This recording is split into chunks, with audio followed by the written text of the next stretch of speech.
Buenos días, Pierina Correa, asambleísta nacional por la Revolución Ciudadana. Asambleísta, quiero empezar por la expectativa de esta semana en el Legislativo. Si Guadalupe Llori no convoca o no da paso, no se crea la comisión, pese a que hay decisión del CAL, pese a que hay denuncia de por medio. Si ella no quiere, no se hace nada. ¿Es así? Buen día.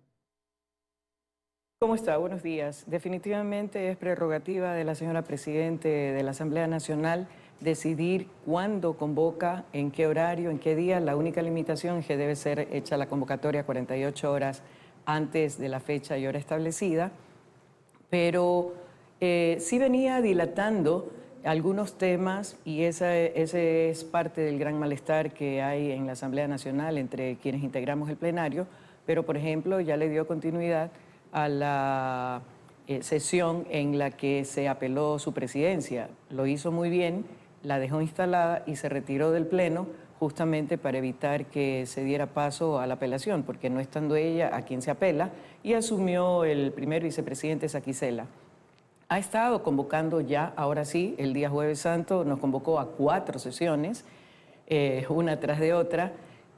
Incluso nadie sabía si podía agendar, quienes vivimos fuera de Quito, el viaje de regreso. A mí me tocó, por ejemplo, regresar el viernes. Y la última que se tocó fue justamente la que quedó pendiente con el tema de la ley de despenalización del aborto y el análisis del veto parcial desde el Ejecutivo.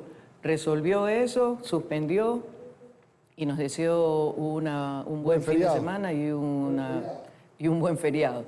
Entonces, estamos ya convocados para mañana a las 10 de la mañana. Son algunos temas que quedaron pendientes, primeros debates de algunas de las leyes que se están revisando, por ejemplo, el Código Integral Agropecuario, el tema de declarar la situación de emergencia en aquellos sectores que por temas vinculados al riego están con problemas o a la provisión de agua, entre otros. Pero nada sobre, sí hemos estado, nada sobre la comisión ad hoc. Cuando hubo la presión, sí, cuando hubo la presión de una autoconvocatoria posible, cuando ya pasó también en el CAL, después de una sesión bastante conflictiva, en el CAL también le fue apelada a la presidencia y ahí sí siguió adelante el tema. Ella abandonó el salón junto a Natalie Arias, miembro de BAN, del bloque de gobierno, pero sí se continuó el trámite y a la vez también se conoció el tema de las denuncias presentadas en su contra. Hay algunas, pero a la que se le dio paso entiendo que fue a la presentada por Esteban Torres, militante del bloque social cristiano. Primero se decía que la única forma para poder conformar la comisión es presentando una denuncia. Se presenta la denuncia y tampoco hay cómo. Queda el camino de la autoconvocatoria. Pero ella ha sido bastante hábil y hay cuestionamientos en el sentido de la injerencia de otras funciones del Estado, en este caso la judicial, en un tema que es netamente legislativo. La apelación, los cuestionamientos, las denuncias, incluso las destituciones, están claramente estipuladas en la Ley Orgánica de la Función Legislativa. Por lo tanto, no había lugar a una injerencia por parte del Poder Judicial y la acción de protección que ella interpuso, que es estrictamente para un tema, fue dado literalmente entre gallos y medias noches.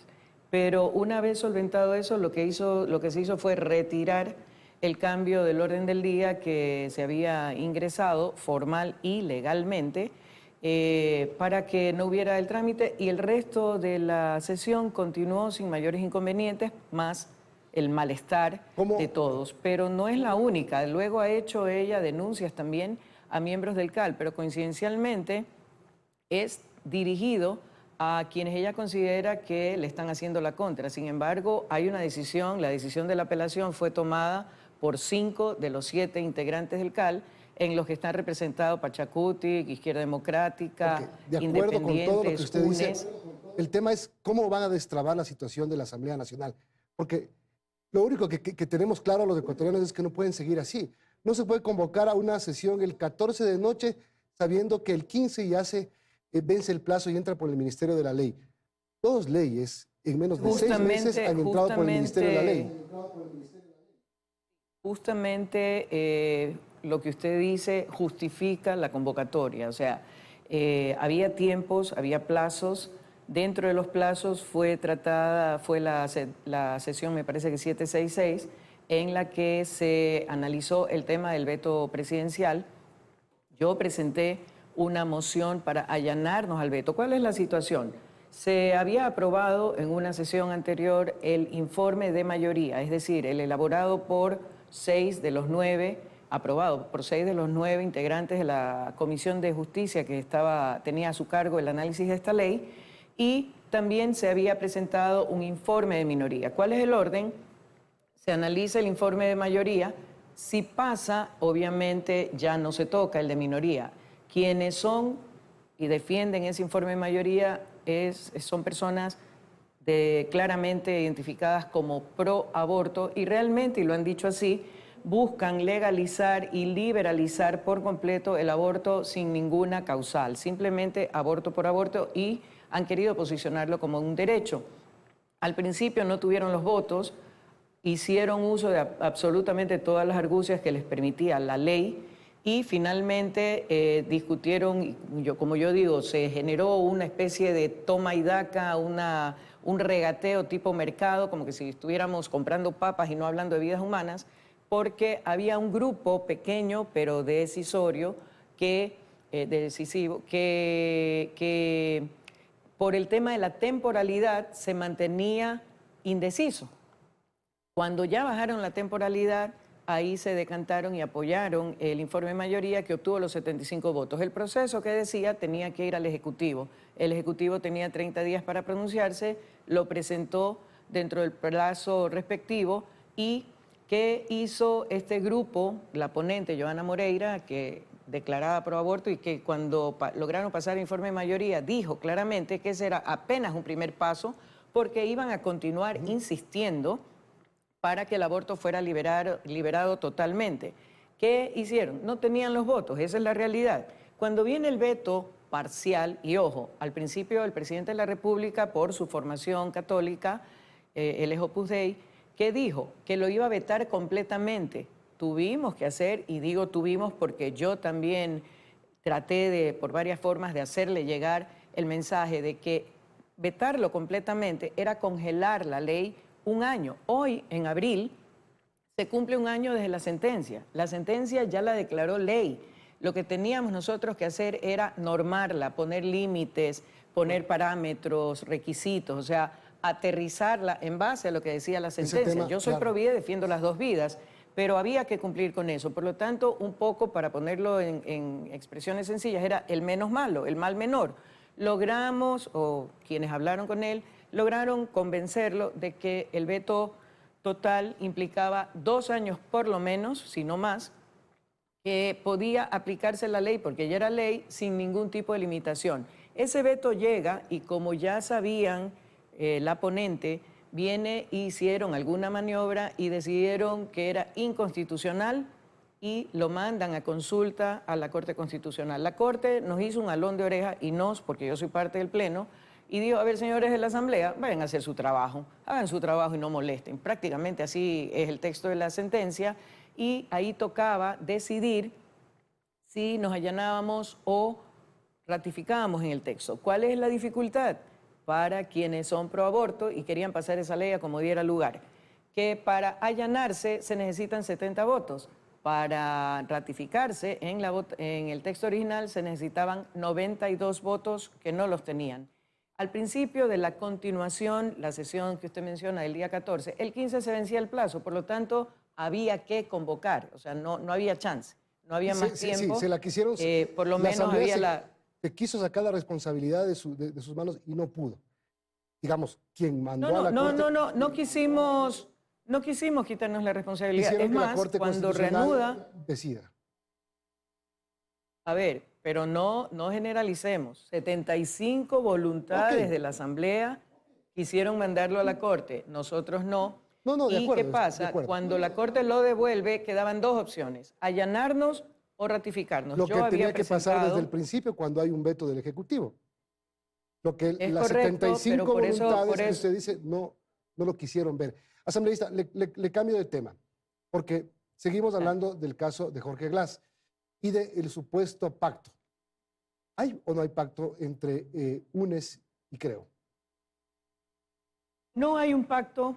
El pacto que pudo haberse hecho, y más que pacto, una alianza, un acuerdo que se previó para el 14 de mayo del año pasado como parte de lograr condiciones al interior de la Asamblea para generar la gobernabilidad que nosotros habíamos comprometido también como parte de darle la oportunidad al nuevo Ejecutivo, que no es afín a nuestra línea política ni ideológica.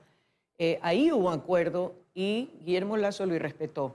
Entonces, ¿qué base tendríamos nosotros para poder confiar en alguien que irrespeta acuerdos, que no cumple ofertas de campaña, que miente y se desdice a cada momento? Al interior del funcionamiento de cualquier parlamento, de cualquier congreso o asamblea, como deseen llamarlo, siempre va a haber la necesidad de conversar, de dialogar, de consensuar y eventualmente llegar a alianzas o acuerdos justamente para darle viabilidad a algunos temas. Pero que Nosotros hemos sido claros. que no signifiquen la liberación de nadie. ¿Qué pasa? A ver, aclaremos una cosa. Glass, más allá de los procesos que tiene, él ya había cumplido desde el año pasado, diciembre, las condiciones para acceder no a la prelibertad, sino a la prelibertad, pero también a un cambio o de medidas sustitutivas a la sentencia. Él ha salido, no ha salido en libertad, esto hay que aclararlo, simplemente están reemplazándole, él sigue cumpliendo la sentencia. Jorge Glass está en libertad. A ver, está en libertad porque no está en la cárcel. Grillete. Lo único que no puede es salir del país y lo único que tiene es que presentarse. No, él tiene también que presentarse periódicamente, sí. O sea, está cumpliendo pero ya les digo, ya sentencia en libertad. Ya cumplió el requisito porque había sobrepasado la mitad de su sentencia de la misma CIDH que ha venido un par de veces a constatar el estado en que se encontraba ingresado en la penitenciaría de La Tacunga. Recomendó, y aunque no es vinculante, tiene un peso propio significativo, recomendó que se consideraran entre las diversas posibilidades las medidas sustitutivas a la libertad. Por lo tanto, eso, aunque era legal y ya cumplía, le daban largas y no le daban paso. Ahora, ¿por qué aplica el habeas corpus y no en la provincia de La Tacunga? Porque también es un tema de la provincia de Cotopaxi, en la ciudad de La Tacunga. ¿Y por qué es en la península de Santa Elena? Porque hay una consulta a la SNAI en que se le pregunta dónde está ingresado Jorge Glass. Y le contestan que no lo saben. Por lo tanto, al no saberlo, puede ser, no sé si pensaron en eso, porque en Manglar Alto no hay ningún sistema, no hay ningún centro penitenciario, pero podía estar en cualquier lado. Por lo tanto, se desdibujaba el tema de que tiene que ser solicitada en el lugar donde está cumpliendo sentencia. Si decían en La Tacunga, evidentemente no correspondía a Santa Elena, sino Cotopaxi, pero no sabían, por lo tanto podía ser en cualquier lugar. Ok, muchas gracias.